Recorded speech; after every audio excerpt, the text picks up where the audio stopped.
જય શ્રી કૃષ્ણ મિત્રો, શું તમને ગવારફળીનું શાક નથી ભાવતું અને રોજે બનાવો છો પણ ખાતા નથી? તો આ રેસીપી તમારા માટે જ છે। આજે આપણે મસ્ત મજાનું ગવારફળીનું શાક બનાવવાનું છે।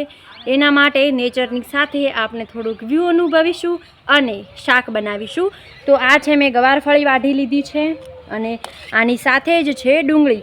ઘણા લોકો હોય છે કે જે એકલી ગવારફળી ખાતા હોય તો તેમને નથી ભાવતું, પણ જો સાથે આપણે ડુંગળી અને થોડાક સામાન્ય મસાલા નાખીએ તો સ્વાદિષ્ટ બને અને ભોજન પણ સારું લાગે। તો આજે મારી રેસીપી જોવાનું ચૂકતા નહીં। ડે 2 છે તો સબસ્ક્રાઈબ, લાઈક અને શેર જે થતું એ કરી દેજો। તો ચાલો બનાવવા। હવે આપણે તેલને બરાબર ગરમ કરી દઈશું અને પછી તમારે જો લસણ નાખવું હોય તો ઓપ્શનલ છે, કેમ કે જો ડુંગળી આવી જાય તો લસણ ના નાખો તો પણ ચાલે। એટલે મેં પહેલાં ડુંગળી નાખી દીધી જ છે। ડુંગળીને થોડી વાર ફ્રાય થવા દઈશું।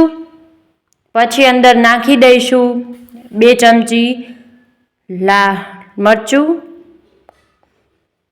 પછી હળદર તમે તમારા મુજબ નાખી શકો છો। જો તીખું ખાતા હો તો મરચું થોડું વધારે નાખવાનું। પછી સ્વાદ અનુસાર મીઠું નાખી દીધું છે અને બરાબર હલાવી લેવાનું। મસ્ત મજાનું હલાવી દીધું। થોડી વાર ફ્રાય થઈ જાય એટલે પછી એમાં આપણે નાખી દઈશું ગવારફળી। આને પણ બરાબર મિક્સ કરી દઈશું જેથી કે મસાલો બરાબર વહેંચાઈ જાય અને આ કોમ્બિનેશન મસ્ત બનવાનું છે। આમાં ડુંગળીના શાકનો સ્વાદ આવે અને ગવારફળીનાનો। તો એટલે મસ્ત મજાનું હલાવી દેવાનું, મિક્સ કરી દેવાનું અને પછી 2 ગ્લાસ જેટલું પાણી એડ કરી દેવાનું છે। અંદર પાણી એડ કરી અને પછી એને પાકવા દઈશું।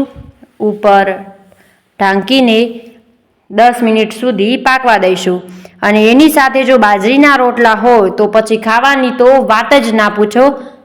મારી મમ્મી બનાવે છે રોટલા, જો ચૂલા ઉપર મસ્ત મજાના રોટલા બનાવે છે। મસ્ત મજાનો આ શેકાઈ રહ્યો છે અને આ કંઈ આપણે યુટ્યુબમાં જોઈને ના શીખી શકાય। આ તો જેના વડીલો બનાવતા હોય એને જ રોટલો બનાવતા તો આવડે। જો મોટો રોટલો,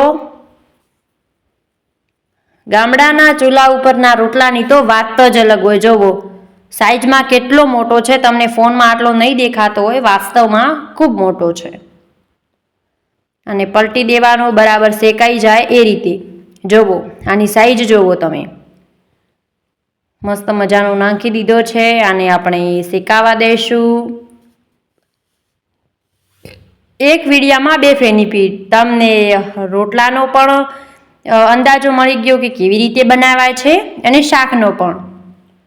વિડીયો બનાવતા બનાવતા સાંજ થઈ ગઈ તો જો આપણે હવે થાળી તૈયાર કરીશું। મસ્ત મજાનું લઈશું શાક, ગવારફળી અને ડુંગળીનું, એની સાથે મસ્ત ઘીએ ચોપડેલો રોટલો, મસ્ત પીસ લઈ લીધા છે અને એની સાથે ઠંડી ઠંડી છાશ। તમે દૂધ પણ લઈ શકો છો, તમારી પાસે 2 વિકલ્પ છે। દૂધ પસંદ હોય તો રાત્રે દૂધ અને છાશ હોય તો છાશ। તો મસ્ત મજાનું આપણે આજનું ભોજન બનીને તૈયાર છે। ચાલો ટેસ્ટ કરી લઈએ કે ખાવામાં કેવું છે। બેસ્ટ કોમ્બિનેશન બન્યું છે। તમે પણ એકવાર ટ્રાય જરૂરથી કરજો। મળીશું આવા નવા વિડીયો સાથે। જોવો કેવું મસ્ત બન્યું છે। મિત્રો આજની રેસીપી ગમી હોય તો લાઈક, શેર અને સબસ્ક્રાઈબ કરવાનું ના ભૂલતા। મળીશું આવા નવા વિડીયો સાથે અને તમારે નેક્સ્ટ ટાઈમ શેની રેસીપી જોઈએ છે તે પણ કોમેન્ટમાં લખી દેજો। આપણે એ રેસીપી લઈને આવીશું। મળીશું આવા નવા વિડીયો સાથે। ત્યાર સુધી જય હિન્દ, રાધે રાધે, બાય, જય શ્રી કૃષ્ણ, જય હિન્દ।